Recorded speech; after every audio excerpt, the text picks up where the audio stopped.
What is up, everybody? Bobby here, the Geek Guru. Geek, definitely guru, I don't know. So today, I'm starting a new series.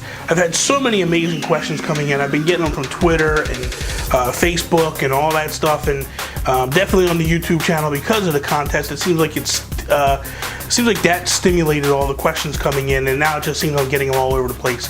So, real quickly, we're going to do a theme on Thursdays, and it's going to be called Thursday Q&A. Each Thursday, I'm going to grab one or two questions, depending on how long it takes me to answer. We all know I'm very long-winded. And I'm just going to basically just rapid fire as quickly as possible, just hit as many questions as possible. Try to keep it about 5 to 10 minutes long total video. Just a quick in and out type thing, and we'll go from there. Let's get started right away. No more talking and yapping and all that stuff. So, I got my trusty iPhone, so let's see what we got here. So my first question comes from my buddy over in Twitter land, Sam Lubs. I called him Lubs. He told me it was something else. I think he said Lubs, but it's Lubs. L-U-B. Lubs. Like hubs. Kind of like Lugo is, he says it's Lugo, but it's L-U-G-O, man. It's Lug-O. Sorry. Anyway, Sam basically says, what do you watch on YouTube? Also, did anyone inspire you while making videos? Good question. I appreciate the question. I watch a lot of stuff. I watch Kinda Funny Games. I used to just watch Kinda Funny, and I would watch the Game Over Greggy show. I don't necessarily watch that too much anymore. I watch a lot of the Gamescast stuff. I have a new channel I've been watching lately, and that is from Nitro Gaming, Patrick. 13-year-old kid and getting started, and he sent me a question and asked me some questions, and I kind of took a liking to him, and so I've been trying to watch his videos the best I can and give him some advice and help him out if I can. So that's cool. If you guys can, check out Nitro Gaming. I watch my wife. I do. She has a lot of planner stuff. Don't tell her that I watch her stuff, because, you know, I'm obligated, but she's good, so, you know, you kind of have to, you know, but no, she's really good. The Working Housewife, so I watch TONI. I watch Andre the Black Nerd. He's good. Although I haven't really watched a whole lot because he's starting to lean more heavily into like the Ninja Turtles and things like that, and that's not really my cup of tea. But when he does Nintendo stuff or video game stuff, I'm always watching it. I watch Nintendo Minute, so I watch a lot of Nintendo stuff. The Bit Block, Josh from the Bit Block. Dude, if you guys get a chance, any Animal Crossing fans, you go watch his Animal Crossing Dream Sweet Diaries. Oh, they're so funny. It's hilarious. As far as inspiring me, that's real simple. I think that my wife was the one that pushed me to do this. So seeing her, and I'm constantly trying to catch up to her as far as subscribers and stuff like that. So that's always like a good thing. Like, I'm always doing what I can there, and she inspires me and pushes me per se. Other inspiration is Team Geek. Mark and Colin from the Warp Whistle, and then Alan and Scott from Full Fat Gaming and Toby. They all kind of inspire me in certain ways to push harder and do more. And then lastly, I would have to say like Greg Miller and Colin Moriarty and those guys. Like, watching them take that leap to leave IGN to go full-time with what they were doing was just, that's an inspiration for a guy that's my age that look at that and go, man, if you look at these young guys with the balls that just be like, I'm taking this piece of this pie and I'm running with it. You know, and they picked up the ball and they just ran with it. And they're doing amazing things, like inspirational things. Like, you watch and you go, man, that's what I want to aspire to be.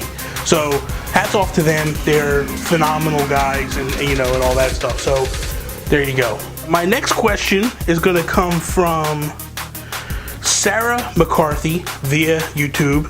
She left a question. She said, my question is, what would be the character amiibo you are most looking forward to see made? That's simple. The me.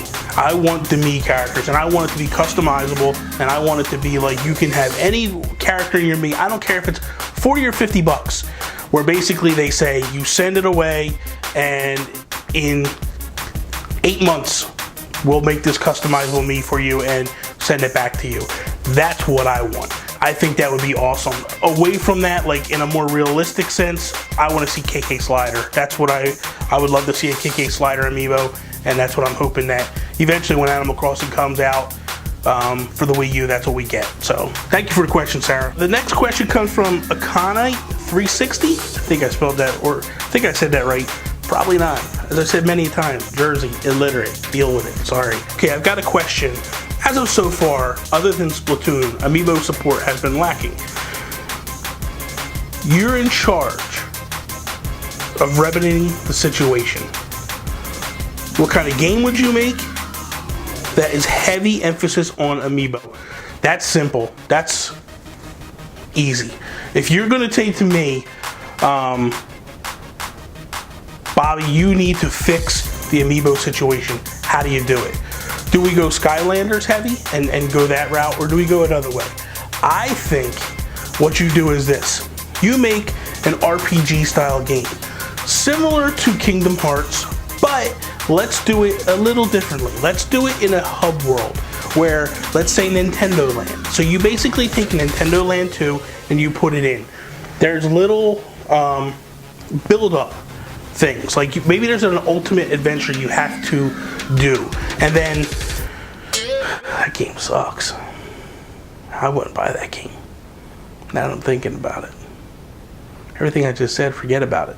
Okay, so take two, alright? So if I'm in charge of Nintendo and they said fix the amiibo game, lack of game situation, what do? For me, Animal Crossing. I think Animal Crossing is the ultimate game to do that. Obviously, there's a lot of love for Animal Crossing in terms of there's a lot of support from women, children, all that stuff. If it's me, what I'm saying is bring it in, have amiibo pop in. Here's what we do. We turn around and we say, KK Slider, what do? KK Slider will give you a bunch of different songs, exclusive songs, that not only you can get, but I can get. But here's the thing. Let's say that I have the KK Slider amiibo and you don't. Basically, what would happen is I could trade you the song, or I could sell you the song, whatever it may be. Gracie Grace would get exclusive items that are sold in between the seasons. So when you have spring to fall, like they used to do the card set, you would get the card set. Unless you had the Gracie Grace amiibo, then you would get something exclusive to her. Tom Nook would give exclusive house pieces that you can't buy anywhere else. The Nooklings would give you maybe exclusive Nintendo items. And let's take it back a step, okay? There was a time when you played Animal Crossing, and when you would get a card, an e-reader card or something, you could unlock Nintendo classics.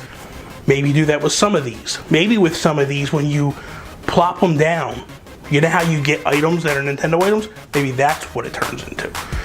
Decorative items. Like, so all your existing amiibo, basically you plop those down and you get like, maybe you get like a Fire Emblem sword, or you get, for Xenoblade, you get Shulk sword, or you know, for Link you get the Triforce, for Wario you get like a Wario motorcycle or something that you put in the house. Like, there's all these things you could do with the existing amiibo, so that eliminates that section.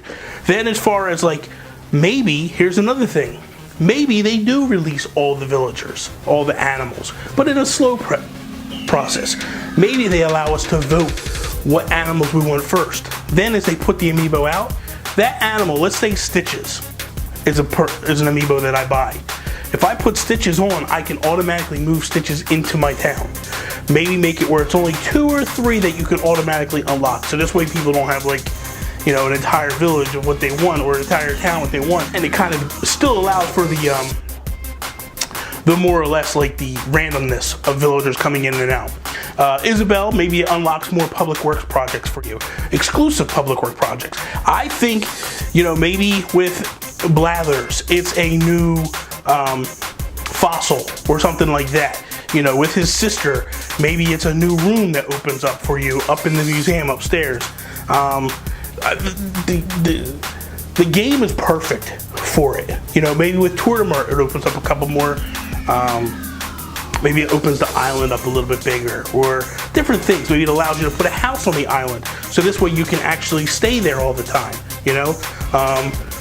There's all kinds of things you could do, but I feel like, let's be honest, I feel like Animal Crossing is the game that could make amiibo relevant and work strong and work good. I think that's the way you go. So to me, that's it. So that is all. Thank you guys for watching. I hope you guys enjoyed it. I hope you like my ideas. I hope you like this new thing we're going to do. If you do, send more questions. Seriously, I need questions. So send the questions in. I'll answer them the best that I can. I'm going to continue to answer through as we go. One last thing before we go. My favorite amiibo. I get that question all the time. Cartoonish amiibos. Toon Link, one of my favorites. Bowser from the Mario Brothers series, and DDD.